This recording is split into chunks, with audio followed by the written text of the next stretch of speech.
তখন হয়তো আমাকে নিয়ে সবাই ভাবনা চিন্তা করতে বসে গেছে, বোনের এঙ্গেজমেন্ট হচ্ছে বাট আগের শাড়ি কেন পরেছে। তো আমাকে নিয়ে আমার ভাবার থেকে পাবলিক আমাকে নিয়ে বেশি ভাবছে। আর একটা কথা মাথায় রেখো, যে আমাকে নিয়ে তোমরা যে সবসময় এত ভাবনা চিন্তা করছো আমি কেন পরা জিনিস পরলাম, আমার ছেলের মুসলমানিতে আমি কেন নতুন ড্রেস নিইনি, তো এই ভাবনা চিন্তা পাওয়ার জন্য কিন্তু ভাগ্য লাগে। তোমরা যে আমাকে নিয়ে এত ভাবনা চিন্তা করছো, আমি কিন্তু তাদের নিয়ে ভাবনা চিন্তা কখনো করি না।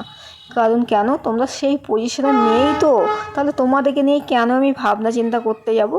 আমার জন্য তোমরা এত ভাবছো, মানে আমি নিজেকে বিশাল ভাগ্যবান বলে মনে করি। আমার মতো ভাগ্য পেতে গেলে তোমাদের 100 বার জন্ম নিতে হবে। আর কিছু কিছু মানুষ বলছে নাকি আমি ভিডিওর মধ্যে প্রচুর বক বক করি, তো ব্লগ মানেই তো বক বক করা। যার ভালো লাগবে আমার ভিডিও দেখবে, যার ভালো লাগবে না ভিডিও। এই ভিডিওটা আমি এখানে এন্ড করলাম। টাটা।